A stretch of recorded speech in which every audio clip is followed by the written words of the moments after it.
Асыл эжеге мен doğru отам. Асыл эже айтып, жооп турсаңыз мен сүйлөп алайынчы. Мени тыйбаңыз сиз. Нерабочий. Нерабочий сен таныбайм деген жаман кызык болуп атат, кылыч. Мен сага канча жол чалдым бе? Кудайдан коркпойсуңбу? Сотрудник мен мага канча жол окуттуңбу? Мен сен уктуп атам мен. Сен ментек экениңди билем. Сен мага да айткаң, тура ушул жакта окуп иштегем деп. Канча жол чалып жүрдүм мен сага, Акырын сүйлөп атам мен сага.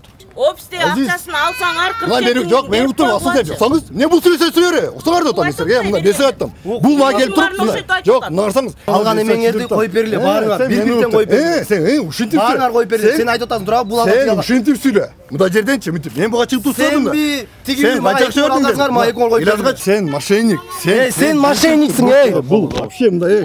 Мен 4 балам мен сыздап жүрөм, билсеңчи. Мына 4 балам турат. Кылмыш иши козголду. Бүгүнкү күндөн баштап токтом көчүрмөсүн азыр сага берет. Уже мага ооба кыскасы мен айтып атам. Айткан нерсени биз мына убагында, убак сааты менен аткардык. Саламатсыздар, урматтуу Стоп Беспредел медиа порталынын көрүүчүлөрү, кызматыңыздарга Кайрат Кенжебаев. Биз Азиз Ташбаев иши боюнча кайрадан Октябрь райондук прокуратурасына келдик. Биз биринчи видеодо Азиз өзү интервью бергенде бир катар тараптарды, Асыл Талипованы, ошондой эле Кылыч Замировду, Нурбек Бектеновдорду, ортомчулардын баарынын аттарын айткан болчу. Эми ошол кишилердин баары азыр ушул жерге келип отурат. Ошолордун баарынан азыр интервью алып берип, сиздерге кенен окуянын чоо жайын аңлатканга, түшүндүрүп бергенге аракетибизди жумшайбыз. Басла, Айчолпон, басла бияка, Айчолпон. Азыр басла. Балдарыңызга эмне болдуң эми? Эми алыш, арамаш ким карайт мен балам үйдө. Машина мына могу эжелерге кармап койсуң. Мен машинада отурушпу? Жок, мен жанында турушмун, булар что көрсүң, мен балам бар экен, 4 балам ошо алдап кеткен. Например, мен сизге догурлуктан турабы? Азыр айтайын. Мен саңыздар, сиздер кое турсаңыздар, мен сөзүм сүйлөйүн. Асыл эжеге мен догуруп атам. Асыл эже айтып, жооп турсаңыз мен сүйлөп алайынчы. Мени тыйбаңыз сиз.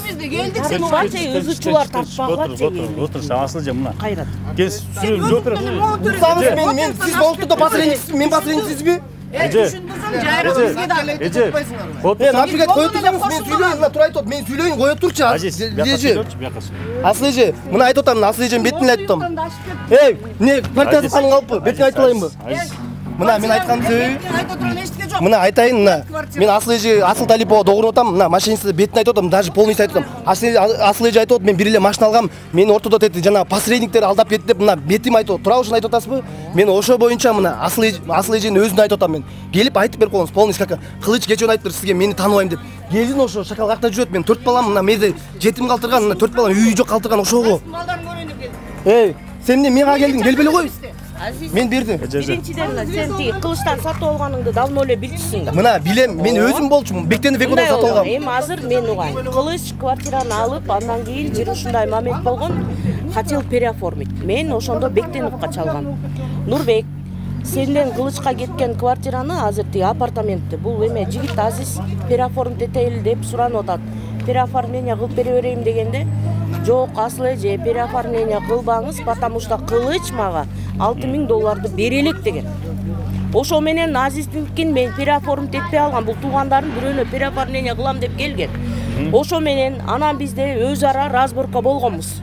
Бектенов келген, Кылыч келген. Ошол жерден выясняться этилген, что Азиздин машиналарын алып коюптур тиги Кылыччы. Машина акчасын алган, Замиров. Анан элдер дагы бар болчу, ошондо тети Шермурат дегендин офисинде болгондо айткам, Азиздин акчасын анда берип койбойсуң, мына Азиз квартирасынын эмесин тигени. Ала элек.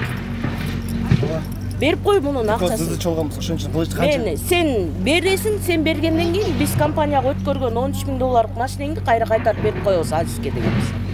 Болду. Ошо менен разговор бүткөн. Азыркы күндө Азиздин апартаменти бар, бирок Азиз мына документтер көпкө чейин чогуп кеткенине байланыштуу, үй бүлөлүк шартыма байланыштуу Асыл эже мен посредниктерден өзүмдүн акчамды кайтарып алайын. Силер компанияга кирген ошол машинени же ошонун $13000 кайтарып бергиле, а мен калган акчамды тигилер кайтарып берсин деген талапты коюп атат. Менден суранды, мына азыр мен келип чындык менен айтам. Действительно Замир бияка берилген. Кылыч Замиров. Кылыч Замиров. Ал сотрудник болчу. Ал жана Мадияр деген өзүнүн дагы бир тууганы менен 2021-жылы Октябрь роудусуна менин үстүмөн воздух арызды жазып, ар кандай коркутуу, үркүтүүлөрдү кылып атып, ал кезде Кылыч Замировдун жана прокурор эмеси бар болчу. Кийин ошол прокурор ушу Октябрьский роудуда ошол прокурордун телефондору менен кармалып жумушунан кетти. Коркутуп атышып, менин $45,000 Беловодскийдеги парикмахерскийимди алып койгон булар. Замир менен жана Мадияр деген дагы бирдемеси бар. Анын бул Кылыч. Кылыч Замиров. Мадияр ушул катта иштейт, орган иштейби ал да? Мадиярды билбейм каякта иштейт экен. Но Кылыч ошол маалда иштечи. Жумашев Мадияр деген. Жумашев Мадияр экен. Ушинтип ар кайсы показанияны берип, машинени алганбыз, анан кайра машинени алып кетти деп ар кандай токутуп атып, ошол парикмахерскийимди алып койгон булар. Сиздин да парикмахерский алып койгон турган да? Ошону Октябрьский А бирок бул Азиздин ошондо негизги акчасын ушул Замир Кылычев алып атабы? Нурбек Азизге ошолор сатып атпайбы? Ошолор сатып атмаган. Мына өзү показать этти. Мен кимге Кылычка, кимге Азизге саткан эмесмин. Азиз менен мен кийин тааныштым. Кийин бул ошентип эже мен туугандарыма переоформить этип коеюн дегенде, анан мен мунун договорун алып, бизде ар бир договордун изи бар да. Карап, Азиз бул деген сеники толук расчётту боло элек турбайбы деп, анан Бектеновго чалдым мен. Нурбек Бектенов. Тиги переоформленияга келип берсем, жок, Кылыч $6,000 бере элек деди.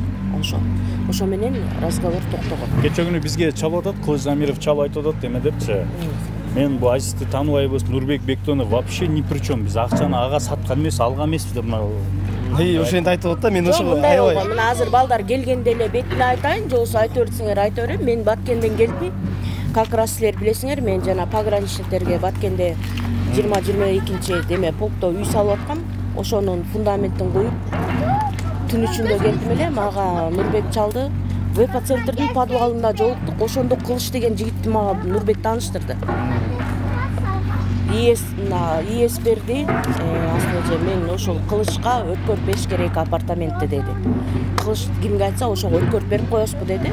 Болуптур, мен бүгүн жумушка чыкпайм, силер барып өзүңөр өткөрүшүп эмете бергиле деди. Анан барып булар переоформление болуп алышыптыр. Ошол болду. Анан Азизден $47,000 ошол офистен алышкан экен. Мына Азиз айтып атат, мен ал боюнча деле кийин эле Азиз жана биз сизди алып атат да ошондо. Ошол жактан бердим беле? Өзү билет да каяктан бердим. Офистен бергенден кийин мага эме асыл эжеден договор жазып берген. Так положено, документаль эч кандай договор жазып берип атасыз да буга, алды. Жок, мен жок болчумун. Мен ал жерде юристтер бар болчу да, алар эле жазып берип коюшмак. Мен просто айтып койдум, жазып берип койгула деп. Потому что тиги Нурбек айтты да, машинени алдым мен, эже бияка жазып бериш керек. Андан кийин да эмне ыз үчүн бар эмнеден чыкты айтайм. Андан кийин мага бул ыз үчүн чыккан, андан кийин мен $6,000 боюнча $6,000 сураган боюнча аябай ыз чыкты. Мен күнүгө Кылычка чалып аттым. Чечип берип кой же бүтүп берип кой же акчаны берип кой, машина берем, тиги берем, Бектенов тиги берем, буну берем деп ар ким ал нерсени алдап жүрдүм. Мына ушул убакытка чейинчи чын эле. Эчтеке жок. Анан айтарым, азыр Азиздин мага коюп аткан доомат. Мен асыл эжеге коюп атам доомат. Асыл эже айтат, бул айтат, мен асыл эже сен айтып бер чындыкты. Сиз эметтиңиз, сиз айтпасаңыз булар мындай деп атат, тигиндей деп атат деген үчүн азыр ушул жерге келдим. Эми менин көзүмчө кантип азыр Кылыч Азизди тааныбайм деп айтат, мен таң калып атам азыр, кантип айтат. Вообще ни при чем деп атпайбы. Бул мына өзүнүн органда иштегени менен байланыштуу же буларды калкалайбы же кандай билбейм. Бул органда иштегенде кыйын болот окшойт, скорее всего-чу. 1000 жолу органда иштесе делечи, мен карапайым элмин, мен менетим берсин. Мен аны же урдап же бир жактан алып келген жокмун. Мен 4 балам ак эмгеги жана буга чейин айтып кеткен 4 баламдын рызкысы, 4 балам деп жашап келем мен. Балдар үчүн жашап келем. Балдарым менетин үчүн алган үчүн мен кокого жетип кетти. 2 жылдан бери көтүнүн ээрчип жүрүп, артынан ээрчип жүрүп, уже мен болбой калдым. Бизде эмне биз мыйзамды коргоп берди деп укук коргон органдарга барып атсак, мыйзамды коргой эле дагы кайра мени кордогот го, ошондой эле болот азырчы. Өлөр өлгөнчө карганат деген чын эле ошол болот окшойт азырчы. Азыр бетине келгенде көрөбүз, эмне дейт, кандай дейт. Салам алейкум. Жакшы. Кандайсыз? Саламатсызбы, Кылыч? Кандай жакшы? Кеңиздер. Кылыч мырза, кече күнү чалдыңыз бизгечи. Азиздин видеосу чыккандан кийин. Анан сиз бизге айттыңыз, что Азиз менден алган эмес квартираны, мен аны тааныбайм. Нурбек Бектенов даже ни при чем дедиңиз. Биз буга вообще эле башка кишилер алган, башка кишилер аркылуу алган дегендей айттыңыз да, ошондой туура түшүндүк сизди. Эч кандай Асыл Талипова менен соттошуп атам дедиңиздер. Соттошуп, бияк менен соттошуп атабыз. Бул баланы мен вообще ни при чем, а Бектенов вообще изначально ни при чем деп айттыңыз да. Ошо боюнча интервью берип койсоңуз. Мына 3 тараптан келип атат, Айсыз өзү келип атат, Асыл Талипова келип атат. Эми өзүңүз сиз кандай болду эле? Атым Замиров. Фамилиям Замиров, атым Кылыч.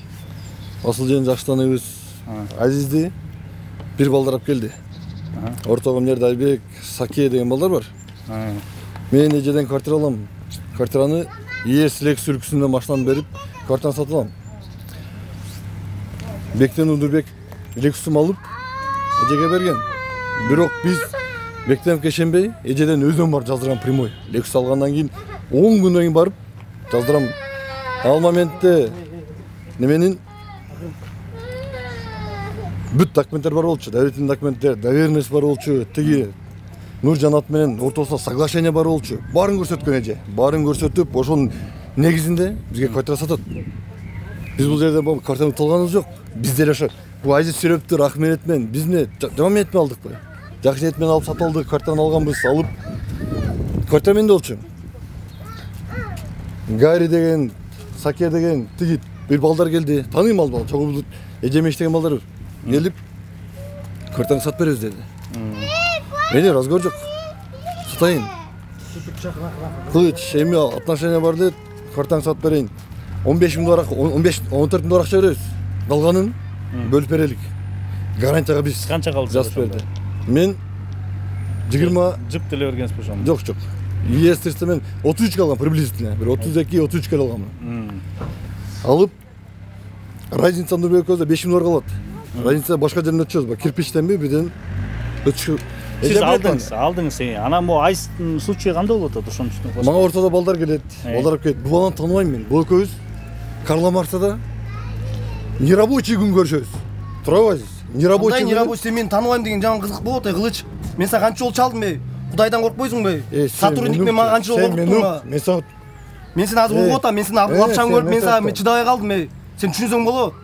Канча жол сага чалдым, бүтүрүп берем, могу үйдүп берем. Аны өрөм, муну өрөм деп жүрдүң го. Сен жой жайды түшүндүп атам. Мен сага баштан айтып бердим мен. Сен мага дерский болдуң го, мага ошодо кыйын болдуң го. Сен кыйын болгон жоксуң мага. Сен уктуп атам биринчи. Сен уктуп жой жайында отам. Сен ат лапшаң көрүп алып, мен сага ошон мен мияма батып кетти, сен лапшаң көрүп алып, мен мерге уже мен ишенбей калдым сага. Мен сага айттым, жой жайына бир айтып бердим, мен сага баштап. Сен уктуп атам мен сага. Сен мен экенин билем. Сен мага да айткаң, тура ошол жакта окуп иштегем деп. Сен мени коркутпайын, макулбу? Буга чейин да коркканым жетишет мага. Мына Асыл Талипов деле өзү эле доказать этти. Коркуп эле мени, айтпайсызбы эже? Коркуп эле. Азиз отур, биякта угал да, угал анан сага да сөз беребиз. Айтып. Сен эмне атырдасың? Чүрө алмайсың. Сен мени алдап жүрсөң атырылам де, атырбаны сага атырбан кимге атырам мен сага? Не деп атасың? Сен мага жок квартираны сатып, мага документин бүтүрүп берем деген сенсиңби? Акчаны алган сенсиңби? О, квартира жокпу, Асылжы? Документ али кана документи? Эчтеке жок. Жүрөм го беле көчөдө күнгө эле жүрөм. Бир убакыт прокуратурага кирем, бирге убакыт эмеге барам, РОДго барам. Сен да чыкыр дейт, чыкырган жок дейт, привод берди. Аныңыз да бербейт, эчтеке кылбаптыр. Түшүнөсүң сөздү? Мына карасаң, мына айтып берейинчи. Мени тааныбайм дегенде просто жаным чыгып кетти. Мени тааныбайсыңбы? Өткөн канча чечип жүрдүм, айтчы. Канча жол чалып жүрдүм мен сага. Акырын сүйлөп отурмун сага. Отур. Биякка отур азыр. Мына элдер турат. Мына Карла Марсага буну балдарап келет. Балдарап келди. Алып келип, ошол жерден через нотариально жазып бер дейт. Болог айтам мен, через нотариально тура эмес болуп калат. Бүгүн суббота воскресенье дейм. Немени документти понедельник жазып берейин дейм. Понедельник күнү эмеге барабыз. Бардыңар понедельник. Понедельник күнү бардык. Барып, как положено, баштан немени үйдү өткөрүп берем. Тиги Ильяс деген бала менен алат. Немесин көрдүңөр да, распискасын жазып, 15 доллар акча берет. Сизге берет. Мага берет, 15 доллар акча берет. Калганын в течение 6 айда бөлүп берем дейт. Квартираны бөлүп берейин мен, в течение 6 күндө 6 айда бөлүп берем дейт. Распискасын алам. Кирип, Ильястан акчаны аламын, жазамын. Квартира кетет. Ошондо ошол Ильясга кетип атабы же Азизге кетип атабы? Жок, менен Ильяс сатып алып атат. Ильяс сатып алып атат. Ильяс сатып алат. Мен буга Азизге жазып берип атат. Ильяс сатып алган Азизге жазып берип атат. Буга жазып берип атат. Мен Азизге жазып берем. Квартираны сатып алам, квартираны сатам, Азизге жазып берем. Ильяс акчаны Ильяс берип атат. Ооба, Ильяс берет. 14 миң доллар акча берет. Ортодо балдар 1000 доллар алып кетет. Сатып берген үчүн алып кетет. Ортомчулар. Сатат, алат. Алгандан кийин арадан 1 ай өтөт. 1 майга сроку бул мага 5 доллар коюп бермек болду. 1 май срок келет, акча жок. Мен муну акчага сатып алгам да, бекер алдым беле. Баштан берип алгам да. Срок келет, жок, Ильяс жок болот ошол менен. Азиз келет, чын, Азиз келди, Азиз келип, тиги Өмүрбек деген кайнагасы бар, ал келет, бул келет. Брат, сөйүштүк эле го, сен мага өткөрүп бер, квартираны өткөрүп берем дедиң эле го дейт. Бирок мен ошол күнү эле задолженность жок деп жаздырып бергем. Тура каласыз же? Задолженность жок болчу квартираны, действительно. задолженности жок болчу квартиранын. Действительно задолженность сатып алгам да квартираны. Алгансыздар. Алгам да. И ошол жерден баштап туруп, мен квартираны саткан, мен мага да обиднабы? Мен дагы тиги эле күтөмүн. Азыр айтат, эркекче айтып койсуң, брат, сен жаздырып берем дедиң беле? Задолженностьтун элазыкон чечип аласың да дейт. Мен азыр айтам, Азиз, мен да сатып алгам да квартираны. Мен да сатып алгам квартираны. Мен дагы акчам алышым керекпи дейм. Ызынчолуп токтойт, ызынчолуп жүрөр. Анан Илаз келет дагы. Илаз кармайбыз, Илаз келип бир машина берет. Lexus 330, Lexus берет да, Lexus'unu алам мен. Lexus'unu алып, Азизге экинчи экземпляр беремин. Экинчи экземпляр берем Азизге. Lexus'un неме менен доверенности, фальшивый доверенности мага берет. Азыр күнгө дейин азыр арестте турат, октябрдагы тергөө атат аны. $14,000 мен калып кеттим мен. Ошол ойдон Илязам жок болуп кетти. Илаз камалып кетти. Мына кылычтага бир суроода Азизден $47,000 ким алган негизи? 47 ким алган? алган? Офисимде Нурбек укуң санап алган деп атат. Ооба. Санап алгансың? Эмне калыппы? Санап берди Сен бердиң. Мен сенден алып атсам, аны каякта ортомчулар кошуп. Ортомчулар менен өзүң териштире албайсың. Мага эмне кошосуң? Мен билбейм, алар тааныбайм эч кимди. Бетиңе айтайынбы мен сага? Эч кимди тааныбайм. Сен мага өткөрдүңбү? Сен мага өткөрүп бердиңби? Мен сага акча санап бердимби? Бектенов экөңгө? Бектенов өзгө? Бектенов эмне жокпу берди? Бектенов мага андайын. Бектенов мага мына Асыл эженин жанында Асыл менен канча чалдым Асыл эжеге. $6,000 менден сурап жүрдү, түшүнүп атасыңбы? Жооп берип койчу, менин офисимде. Сиздин офисиңизде. Кандай болду эле ошо? Мен ошондо Баткенде стройкада болчумун. Мына 10 күн договору бүтпөй атат дегени чындык. Потому что мен командировкада жүргөм. Келген эле күнү подвалда, Вефа центрдин подвалына кылычты Нурбек алып келип мага тааныштырды. Нурбек Бектенов алып келип атат. Мынакей Асыл эже эме ээсин берген эмени тиги апартаментти ушул кылычтын өзүнө жазып бергиле, же болбосо кылыч кимге көрсөтсө ошого жазып берип койгула деди. Мен ушу балдардын өзүнчө эле юристтерге офиске чалдым. Мен жумушка барбайт болчумун. Командировкадан чакчап келгем. Айттым, оформить этип бергиле дедим. Барып оформить этип алышыптыр. Бирок азыр мына Азиз айтып атат, эме деп офистин ичинде Асыл эже сиздин офисте мен Нурбек менен кылычка $47,000 санап бергем деп атат. Мына кылыч айтып атат, мен $14,000 менен калып кеттим деп атат. Эми бул жерде ким канча сонун мен ошунуңарды ана териштирип бергиле, потому что бул жерде менин атымда жаманат болуп атат. Бирок баса белгилеп айтчу нерсе мына кылычка биз оформить этип берген апартаментти биз Азизге өткөрүп бердик. Апартаменти турат. Жок, алмаментте. Жок, негизи азыркы күндө Азиздин апартаменти бар. Мына бир 2 ай кайсы бир эме квартиранттарбы же туугандарбы жашап жүрдү. Ал жөн калп. Эч мен жашаган. Мен айткам, бирөө кирем дегенден берип койгула, жөн эле турат берип койгула деп айткам. Значит, ошун короче, кимдин Азиздин апартаменти до сих пор бүгүнкү күндө турат, документи элиндики менен эле чогуу бүтөт. Калган элдин баары жашап атат, бирок Азиз ушул маселени 1 айдан бери көтөрүп атат. Кылыч $47,000 алган болсоңор кайтарып берип койгула. Эми мына Асыл эже, эми токтоп. Азиз алган апартаментин өзүңө кайра өткөрүп берет. Менин өткөрүп бердим. Сиз өзүңүздүн чарбаңыз карап туруңуз. Эми мындай вопрос болгон, билесизби? Асыл эже баштан бермек болгон кайра. Мен баштан алмак болгом. Квартираны кайтарып бермек болгон. Машинаны алмак болгом. Ошондо базырып машинени эле алам деген. Мага башка машина ээстерди, жаңы ээстер предлагать этип берген. Ал жаңы ээс, ал эски эмес да, жаңы ээсте. Туурабы? 10-жыл болчу, ошо. 2017 башка бир ээстерди, башка машина предлагать эткен бар берген. Анда мына уже тажаганман келдим, мына айтып атам. Тажаганман уже болду, уже акыркы эчтеке жок. Мына буга чейин эчтеке жок. Бетине айтам, калпычым өлгөнчө карганат деген чын сөз менде. Мына бетине деле айтам мен сени. Мен сага айтам, сен сотрудникте коркуп эмне бетиңе албай атасың, албайсыңбы? Сен үнүмчөлүк кылсасың. Жок, сен сотрудникте мен коркуттуң беле? Ошону айттым. Мен мына элге айтчы, мына камерада айтчы, каякта иштегенсиң. Сен сотрудниктесиң, каякта иштегенсиң айтчы мага. Сен мени уксаң? Жок, мен сага дабы жок айттым. Мен мына сенде элдин көчүрүнө чогултума. Мындай акчаны салып берген. Мен уктам. Кылыч, офисте акчасын алсаңар 47. Жок, мен уктум, Асыл эже. Уксаңыз, эмне бул сүйлөсөң сүйлөрө. Уксаңар деп атам силерге. Мына мен сага айттым. Бул мага келип туруп, жок, мына карасаңыз. Мен да балдар чогулат, нерде Илияс Плаз. Мындан кайдагылар бар. Илияс келип тур мына. Полный, сен ал өзүңнүн чечип, мага сен алган жооп бер. Мага. Мына распискасы бар. Мага мен акчаны берип атам деп мына расписка бүт жаздырып алгам да мен. Что, дурак, что ли? Мен, кстати, кеше көрдің бе? Мына менде ратификациям бар бұны. 47-тің такого не было никогда. Бердім. Эметкече, албачы. Ал Ильязын мен танып қойып тұрмын, мен таныймын. Келесо, сен тауып келгенсің. Келесо емес, мозги, нормально сөйле, келесо дөйле. Мен саған келесо көрін отамын. Сен мошенник. Сен мошенниксің, жеткен мошенник, түйіне жеткен. Сен мына телевизор тартып опсың ғой, мен бизнестеріне, парикмахерлер. Ана айттаға чейін интервьюда берді. Не қалып бұл?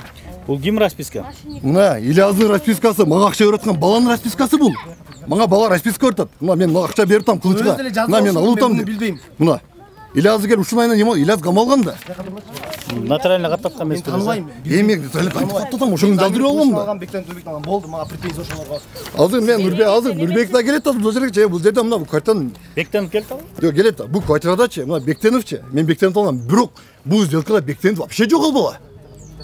Бұл ал жерде мына бұл ақша мен алып атқанда Бектенов вообще жоқ ал жерде. Бектенов неге $6,000 сұрап атат менен айтчанда? Разницасы $5,000 қарыз берек. $6,000 деп мага чалды. Қарыз берек. Мына қайрат, мынаны қара. Бұл айтты 2 ал дейді. Бектенов ал жерде вообще жоқ. Бөкөз отырған ақша алған. $6,000 сұрап жүрді. Мына сөзге мана бердің бе? 2 миллион ақша алған дейді. Қаяқта Бектенов жоқ болса қайда ақшаны алады ал? Воздухтан алады. Ей, Кылыч. Кылыч, қой дейм ей.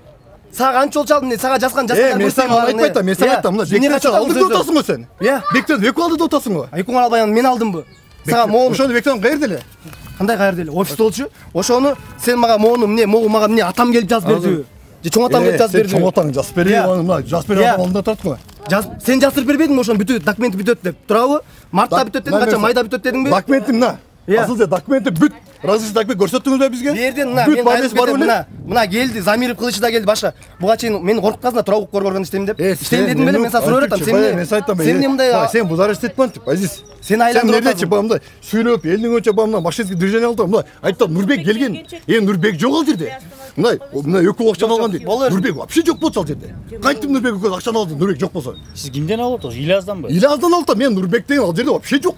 Ильязга бул берип атат, получается. Мен Ильязга саттам болдум, Ильяз буга жаздырып атат. Ильязга сатыптам көртөм, мына Россияны кыртасың, Ильязга сатыптам мен. Ошондайна мына бул мага машина берип, ошондайна камалып атат Ильяз. Анда бул Бостан бирөө жазып берипти да, туурабы? Могу эменичи договорду. Булар уже мага жазып бердим да, жазып бергенин чын масыл же? Күнөөлүү ошобу? О, сен жаздырып кетпедиңерби? Күнөө ошондобу? Сен айтып атасың, туурабы? Квартиранын ээси күнөө ушунда, мен деп ятып мен сатып атам. Сен менин акчамды алып атпайсыңбы? Сен менде күнөө деген эмне кандай чүз? Сен кандай күнөөлүү деп айтасың, Кылыч? Мен сизди күнөөлүү деп. Жок, мен сизди күнөөлүү. Асыл же, мына мен сизге айтам. Просто бул жигит айтып атат. Мен беттин алып атам. Батирдин ээси, мына эже. Ана мына биз сатып атабыз да. Мен деле буга акчамды сатып алганмын. Бекке сатып алдым эле, акчама сатып алганмын. Сатып алып, бирөөгө саттым мен. Ильяздан бала келип экөөбүз договор түзүп, $47,000 эмес, асыл же 45,000ге сатсам, 15,000 алып турат, алганы келет атышпайбы? 30 миң. Все-таки 45,000ге сатылган, Жок, сатылган. Мен Лекс үлгүсүнөн баштасын, тыста 2004 аламын. Алган бойдон түшүндүк. Арест болуппайбы? Баштасы арест болуп, кайрак баштасы камалып келип, мен зайлен жасамын Ильязга. Ильяз алып келип камалат. 6 айдан кийин чыгат Ильяз. Башта азыр дайчик бар, немеде турат? Штаб-станкада турат. Хозяйны башка, доверенность башка. Азиз, сен эми акчаны жана канча миң санап бердиң эле сен ошто мына 5 миң. Алгансың. Эмне жаныңды жотасың, Кылыч? Сен мени алган эмеңерди коюп бергиле, баарыңар бир-бириктен коюп бергиле. Сен ушинтип баарыңар коюп бергиле. Сен айтып атасың, туурабы, бул алган. Сен ушинтип сүйлө. Мында жерденчи мынтип. Мен буга чыгып турсам да. Сен канча алгансыңар, мага 2 коюп бердиңер. Ильязгачы, мен мындайда, мен үй сатып атканда, булар мангачы. Бул балада $15,000 акча берди. Ооба, берген. Бул чыгып турупчу. Бул чыгып туруп. Мына тотоп тур, Асыл же. Жок, сиз туруп туруң, Асыл же. Мына сиз уксаңыз, мына мен түшүндүрүп берем. Бул айтып атышты, жана Батонот Бектенов несине Бектенов жок бул жерде. Мындай. Сен Бектенов защита эткем жок, мен сага реалист деп атам мен. Подельниксиңер. Мына көрдүңбү, Кайрат? Мына сөзгө мана бер. Түшүп туруп, мына карап тур. Булар скорее бири-бири менен сүйлөшүп $14,000, $15,000 акча береби? Бул Ильязга берет. Мен мында чыгып сурайм да. Сен канча бердиң десем, Ильязга $18,000 акча ошол жерде. 18 берет. Ильяз ортодон сакелер $4,000 жеп коет. Мына Айбекте мен Гайрин тааныйсыздар, туурабы? Гайрилер $4,000 акчаны жеп коет. Мен алар тааныбайм. Мен чыгып турчу, айтам да мен. Ошолор кошо. Мен неге Нуржанга кошо заявление жасап атам? Нуржан мен барсам үй меники деп келди үйгө. Биз сыра кырылыштык. Ким кайсы? Нуржан Рыскулова деген. Качан келди? Мошенница. Мына кечен келгенде, үйгө келгенде эмелер менен келди, жана эмне коет эле, СБ дейт, жана бир эмелер менен келип кырылып, ошондон ызы чыкты. Баардык ызы ошондон кийин чыкты. Ишенесизби? Мияка толуп кетти уже. Канча жолу буга чалгам. Мына мен сизге даже жана перепискаларын көрсөтөм, тура көрсөттүм. Мына дагы бир жол көрсөтөм. Бул перепискалар мен буга чалган, кылыч бүтүрүп берип кой, эмне кылып берип кой, акчаны берип кой, жеметип кой деп канча жолу чалдым. Сен билет элең го, мага дилаз акча карыз экен, сен билет элең го. Кайсы ыйласты? Бул мындай Кайрат, бул мындай да, мындай да бул кайсы ыйлаз деп баштады. Мындан карап тур. Кайрат, мындан кара. Бунун Өмүрбек деген бир тууган кайнагасы бар. Азыр мындан карап тур. Аз карап тур. Бир тууган деп ким айтты сага? Силер айткансыңар, мен кактан билем аны. Тактабайсың анан. Сен мына келинчегим турат, мына эмне калп айтып бир тууган кайнагам эмес, сен аны калп айтпа. Мындан карап тур. Аз мен сага, мына мен уктурам. Өмүрбек экөөбүз жазылган мына Өмүрбек сүйлөгөндөрүн кылыч бүтүрүп берип кой, илаз мен өзүм чечип берем деген сөздөр бүт бар менде. Өзү чечип алган да, мага эмне бердеме тутасың? Сен алар тааныбайм, тааныбайм. Сен мындай сен чындыкты сүрө да. Сен мына мен мынча акча бергем, сен мынча алсың, сен ушуну квартираны кайра берем дейсиң, сен 47-ни. Нурбек көрөмдү. Акчаны коюп койгула. Коюп койгула. Любой барына берем, квартираны акчаны коюп кой сен. Мен 14 нур акча алгам. Мен буга башынан билет бул. Буга мына бул мындан карасам, ушакалга да айткам. 14 нурды берем, квартираны кайт дегем. Десем, жок дейт. Калганын полу жолуп бер дейт. Я тутпучам болгондо Кайрат. Мен албасам, кайт жолтуп берем калганын. 14 нурга бир квартираны кайра алайын дедим. Берем дедим. Жолтуп ал дедим. Кайнагасы бар бул жерде. Бул кашанын барын тумна кайнагасы арап келген да муну. Булар каяктан таныйм мен? Кайнагасы алып келди. Мына бир тууган кайнагасы ошо келип сатып алды менен квартираны. Бул кайнагасы бирөөгө машина болсо, машина карыз беле. Короче, ушинтип өздөрүнүн понтторун жабат булар. Өздөрүнүн карыздарын жаап туруп, мага 14 болуп меники дедет. Очит келгенде, соо келгенде мага машина берет. Lexus берет. Lexus'un поддельный документ менен берип коет мага. Алам. Тозмогра бирөөгө сатайм. Тиги хозяин келип туруп, Кочкалаттан мэр экен. Зайрен жазат. Машинаны тартып коет кайра бизден.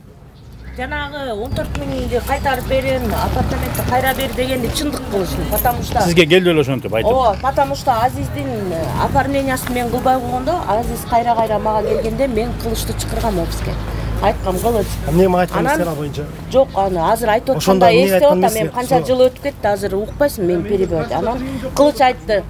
Эже, мага булар карыз дедиң, Ооба. Анда мен айттым, эгерде алар сен менен эсептешпей карыз болсо, могу баланы кыйнабай, алган акчаңарды берип, апартаментиңди өзүңө кайра ал деген. Бул чындык, бул ошонтип айткан чын эле. Анан единственное мен азыр баянтан бери эле мына 47 миң доллар боюнча сөз болуп атат. Мына Азиз айтып атат, Азиз деле эмне калды? Буга эмне азап алды? Айтып атпайбы? Офисте санап берген дейт. Кылыч айтып атат, бирок азыр мына айтып канча жыл өтүп кетти да буга. Кылыч айтса азыр эстеп атам, чындыгында тетиги балдар карыз деп айтып жүргөнүн уккам мен. Мен кирежек айткам, бирок айткам, Азизден алганыңарды берип койгула дагы апартаментиң өзүңө кайтарып ал анда деген. Асыл мен сизге айттым, ама карыз, булар мага акча берелик. Өткөрбөй бербей туруң деген. Берин айтайын, мен айтам. Мен Азизага ошондой көрсүп, бияк сага 14 миң доллар карыз. 47 миң санап бердиң беле? Мен Кайрат, мен буга карыз эмесмин. Мен жазып мен сүйлөйүн. Азиз келе вопрос. 47 миң санап бердиң беле? Бергем. Неге берген эмесмин? Бергем. Мына айтам. Азыр тергөө амалдары Кайрат эми жүрөт. Сизде ошо октябрь ребисинен чалды орубуздан. Ооба, бүгүн чалды. Мага кечөн предписание бердим деп, мага уже 5 күн. Бүгүн чалды, мындай да, Кайрат. Мындай да, сөзгөчү бардык сөз байлыкка байбыз да. Биз деле сүйлөбүз, биз деле воздуктан сүйлөбүз да. Мынча берип коем деп. Мындай да, тергөө амалы ошол жерден көрсөтөт. Ким канча бергенин, алдына касайымы барды келет, барын чогултат, көрөбүз. Ошол жерденчи, мындай чындык чыгат. Ак, ийилбейт. Турабы сынбайт. Мындай да, мен 47 миң доллар берип койгом деген сөз менен, мындай да, 47 миң доллар бизден алып койсочу, биз не адам эмеспизби? Мындай да, по полочкам баары билинет азыр. Бун байкелер келет, ортодо саламат дегендер келет, Кайратты, Гари дегендер келет, бунун кайнагасы келет, азыр перепискасы бар менде. Барымда келет азырмай келет. Келгенде мындай да. Баары сөзсүз чогулуп келгенде, баары чогулгондо анан бир чечим болот да, Кайрат. Мен айтканымчы, көчөгөнүчү мындай да. Односторонний порядка чыгарсыңар. Мен неге салдым, Кайрат? Мен не прав болсом, Кайрат. Мен сага даже чалмаган эмес болчумун да. Мына мен сага алды даже келмек эмес болчумун. Мен тааныбайсың ошо бир суроо элейинчи макул. Тааныбайсың. Мен сага мына жойжайын айтам, изначально айтам. Мен тааныбайсың, суроо. Мен сени тааныймын. Мен сага түшүндүртөм. Болду ошол эле сөз. Изначально мен буга тааныбайм да. Буга через келип атты мага. Анан ошо мен сени тааныйм анан. Сен кызыксың го, мен сага айттым, экөөбүз бири-бирибизди тааный берек деп атам. Тааный белең мени. Мен сени тааныбайм дагы. Мен сенен квартира алгам. Сен жаздырып бергенсиң. Бектенов экөөң барып, эмне калыппы? Жазып мен бергенсиң. Мон ким жазып берди? Мен сага дагы бир ким жазып берди моганда? Көтөрчүп коюн анда, эмне кылайын? Ырталайм мына барып, эмне? Сен мындай. Знаете, сен очтенудан машина болчу сен, Мындай да берди, урматтуу элим. Ман караң. Мен айтар сөзүм бул жерде. Талипова. Неме? Нурбекчи. Бир булар. Ал жерде сиз билесиз го, Нурбек азыр жок эле го. Мен оформление болуп атканда. Азыр Нурбек келет, Кайрат. Азыр келсин да. Макул мейли болду. Мына акча алып аткан Нурбек бар дейт. Ал жерде Нурбек жок. Бул темада мындай да, Нурбек квартираны сатып чыгып кеткен ал. Сизге сатканда? Мага саткан да ал. Сатып мындай да. Бири-бирине эле мындай эле. Карашы, түшүндүк. Айсыз кел. Сен өзүңдүк. Мен айтып коеюн.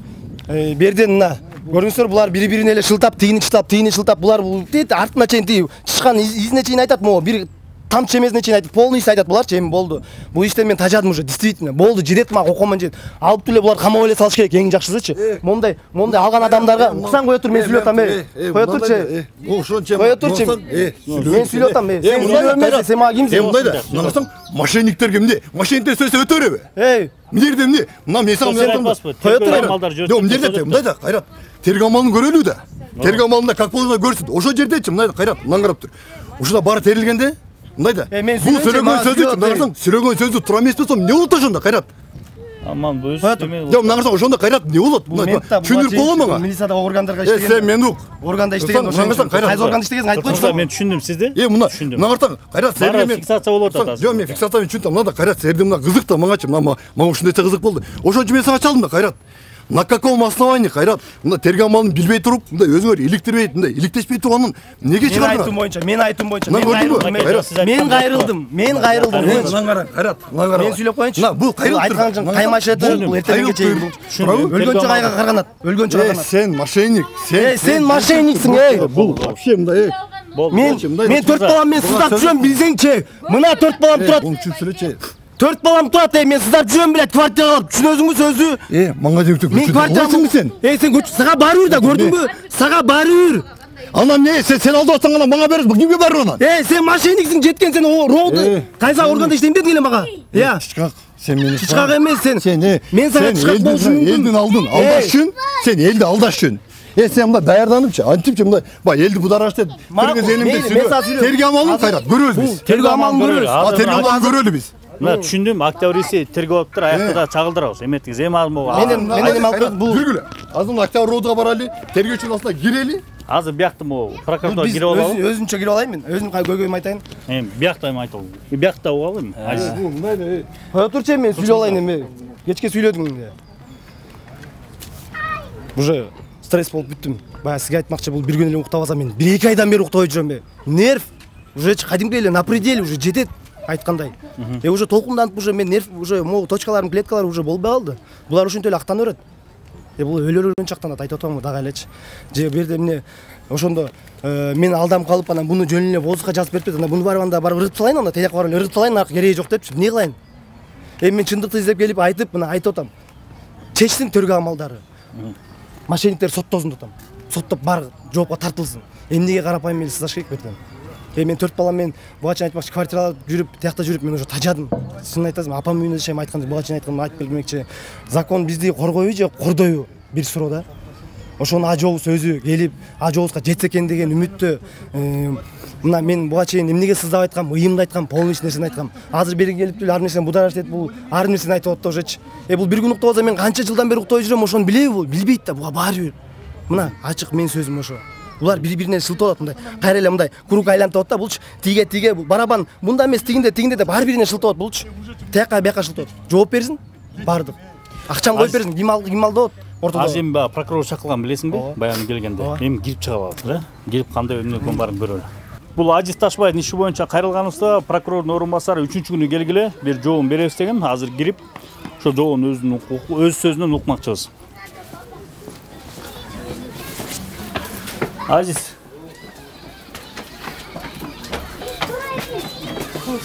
Жок, тергөөчү. Биз өзү чыгып чыгып, прокурор. Жакшы болду. Биз өзү чыгып чыгабыз, биз мен өзүм именно көйгөйүм боюнча учайын.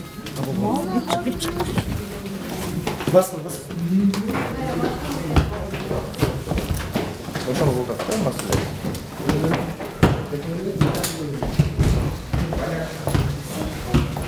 Патрон. Эле. Прокурор,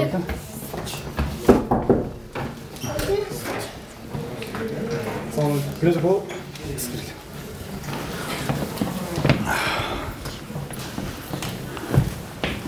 Assalamu alaikum.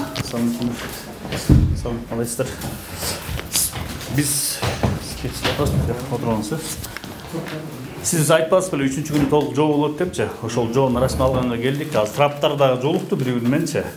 Бұл октябрь ревизиясы табылбай жүрген тараптардың бары ешін келді, бейбітчара сүйлөшті. Ана ошол жоғыны қалды, сен не болады? Қандай болады? Так, Азизбек, сен тергөөчүмен байланыштың, сага жоғын берді бе? Тоқтомын берді, көчірмесін беріп қой. Бүгін әлі ашып тұр işte. Ошо сага айткан билем, 3 күндөгө, 3 күн ичинде сөз бергендей биз чечим кабыл алдык. Кылмыш иши козголду. Бүгүнкү күндөн баштап токтомдун көчүрмөсүн азыр сага берет. Аласың. Мындан ары эми тергөө амалдары башталат. Тергөөнүн жыйынтыгы менен анан мыйзам чегинде чечим кабыл алабыз. Бул жакта жана бир гана нюанс, Азизбек, мен сага заранее айтып коеюн. Жанагы 10 апрелде буюрса Верховный сотто граждандык ишим болот, Ал боюнча сиздерге түшүндүрүү маалымат берген. Аны мен билем. Сага эме ошону бир эскертип коеюн, ошол бүтсүн. Ошол бүтөр замат ошо чечим кабыл алабыз. Ал мени арызын мен жокко чыгарам, мен сразу эле азыр барып, кааласаңар азыр барып сиздердин алдыңарга заявление жазам. Жана эметкен немелердин баарын жазып берем. Сразу бая сүйлөшкөнбүз, ал боюнча сиздерге кайрылган. Прокурордун ишине өзүнө кирип, Жок, в любом случае сот каралат да, сот болот, граждандык сот. В любом случае болот. Ал канчага чейин болот, сиз деле билесиз. Ал азыркы Жок, ал Верховный сот албат эле арка тегип коюшу мүмкүн. Бул боюнча өзүңүз эле жакшы кабар берип турабы? Эми я думаю, жок. Эми ал көрөбүз, эми заранее обещать эте албайм, бирок я думаю, ал каралып чечим чыгат болуш керек. Бирок ошону дагы эске алып коюшубуз керек. Бирок ага карабастан мен сага айткам 3 күн ичинде мына бүгүн среда дедим. Кылмыш иши козголуп, токтомдун көчүрмөсүн алабыз. Номериңизди айтып койсоңуз. Номер дела 03055-2023 001084. Возбуждено уголовное дело по статье 209, часть 4, пункт 1, то есть в особо крупном размере 4 миллион 572 миң сом. Туурабы? 4 миллион 19 миң сом. Мен сизге WhatsApp менен жөнөткөм. Азизбек сага жөнөтүп. Бүгүн Бектенов эртең менен допроска келген. Кеч соттон чыгып мен анын допроска болбой калдым. Бүгүн эртең менен келип допрос кылдым. Бирок анын допросу менен анан кийин уже в ходе следствия менен тааныштырам да. Азыр эми Азизбек мындай, сен азыр очный ставкалар башталат. Очный ставкага сен сразу Азизбек айт, убакыт саатын заранее тигилер менен да байланышып, эми азыр очный ставкалар башталат. Дагы эми Кылыч дегенге азыр Замена пуста? Азыр ошо эшиктин алдында турат. Кылыч деген биякта болсо мен азыр повесткаларды даярдап койдум аларга. Ал менен дагы сразу допрос кылып, сразу очный ставканы Азизбек менен. Уже в рамках возбужденного дела, да? Синестерби, мен уже азырчы мындай нервим уже болбой калды, бутакка экөөнүн кырылышып, уже тамагым чыкпай калды. Уже мага ооба кыскасы мен айтып атам. Айткан нерсени биз мына убагында, убакыт сааты менен аткардык, кылып тергөө амалдары жүрүп атат да. Бул иш сиз айтып атасыз. Тиякта оңунда тиги эме мишелер бербейт турабы? Жок, мен сага нужно принять во внимание деп атам. Мен сага мешать этип атам. Же тоскоолдук кылып атат деп айткан жокмун. Ошону эске алыш керек деп атам. Туура түшүндүңүзбү? Андай ооба, туура, макул. Аны эске алайлы. Бирок сен азамат буга чейин тыйын чыкырдык десиң, эч ким чыкырган жок, кылыч айтып, мен вообще эч ким чыкырган жок деп. Мына азыр эле айтып тур, буга деле, мына айтты. Мен эч ким чыкырган жок, сен айтып атсың, эме жөнөттүм деп жана эмне болот эле? Поручение, принудительный привод. Ал да келбептир да. Поручение менде турат, в рамках материала деп турат. Так, азыр да поиск көрөм. 2-3 поиск көрөм. Буларга Талипованы, Бектенов, Нурбек и азыр аларга деле Талипова бердим уже поручение. Алар булар азыр мага айтышы боюнча ортодо бир какой-то посредниктер жана башкалар бар. Мен эч кимди тааныбайм. Алар тааныбайм мен. Какта бир тергөө амалы чечсин, ошону чечсин, мен аны тергөө чечет. Аныктай, тергөө табат, тергөө чечет. Ооба, ошон үчүн мен аны очный ставка өткөрөм. Ошоктон сен өзүң мнениеңди айтасың, тигилер өздөрүнүн мнениясын айтып атат. Ошо менен булар мен уже жолуккан сайын уже монтуп акыркы убакытты же булар азыр угушум мен уже кыйнап аябай ар нерсени эле айтып уже мен уже чарчап калдым, вообще болбой калдым. Көрдүңүз го эч кандай кыйкырып уруштук бири-бирибиз менен. Жок, Азиз, сен негизгиси мына прокуратура айткан 3 күндө жыйынтык болот деп, 3 күндө мына кылмыш иши козголуптур. Ар бир ошо сен айткан көрсөткөн адамдарга мына кагаздар тапшырылып, тиешелүү документтер колуна берилет экен. Азыр чыкты, мына Кылыч Замиров сыртта турат, өзү келди бүгүн. Азыр ошондой берип, мен баягы мындан аркысы баягы прокурор айткандай тергөө амалдары көрсөтөт да, баягы беттештирүүлөр, тергөө амалдары. Тергөө амалдары канча убакыт созулат, канча тергөө менөттү мыйзам боюнча 2 айга чейин биз мыйзам чегинде чечим. 2 ай ичинде тергелет. Сиз өзүңүз айтмакчы 2 айга такап койбойбуз. 2 айга чейин 2 айга такап койбойбуз. Тергөө чечимди суранабыз. Ошондо биз качан кайрылса, например, Азамат же иштеп айтса, же башка баары иштеп айтса, биз сизге кайрылсак болот да туурабы? Иштеп айтса, күнүгө чалып, например, мага номериңиз, контактыңызды берип коюңуз, мен дегенде уже тажадым, действительно. Булар бири-бирине карганып уже мындай жакшы бир жыйынтык майнап алып айтам да, жыйынтыкты жакшыча. Азамат иштеп берүүнү суранам, мына 4 балам турат, мына 4 балам, ол мен балам, бирөөнүн баласы эмес. Ошолордун менети, ошолорго тапкан менин каражатым булар. Мына 4 балама көрүп алсаң, мына сенин да балаң болот, баарыбыздын эле балабыз бар башыбызда. Байкенде эле жана башкалардын баарысы болот. 4 ошолорду за решетка алып тез убакыттын ичинде да выяснение обстоятельства алда айткандар демелерди эмеге алып, эмне болот эле? Убактылуу кармоочу жайга алууну суранам. Мыйзамдуу чечим менен ошолорду алууга суранам. Ал бул иш болот да, эмнеге болбойт? Ошо боюнча сен өзүңө да жаза аласыңбы, же кандай кыласыңбы? Сизге да суранат элем байке. Ошону эмет берип коюңуздар, чагылдырып. Мыйзам чечими менен ошону алсын, 2 иш боюнча посредник, макул Асыл Талипова эмеңер жетишиңер жетпей кеткен же башка мыйзам түрдө баарыга жооп берсин. Ким күнөөлүү болсо ошонун баарыга жооп берсин. Мен эмем ошо айтар сөзүм. Рахмат. Ийгилик иштериңизге. Рахмат. Урматтуу Субисприл медиа порталынын көрүүчүлөрү, мынакей азыр биз Октябрь райондук прокуратурасына келдик. Булар 3 күн деген, 3 күндө кылмыш иши козголуптур. Эми тергөө амалдары жүрөт экен. Эми бул иштин жүрүшүндө биз тергөө амалдарындагы сиздерге кенен кесир чагылдырып берип, кабардар кылып турганга аракет кылмакчыбыз. Көрүшкөнчө саламатта калыңыздар.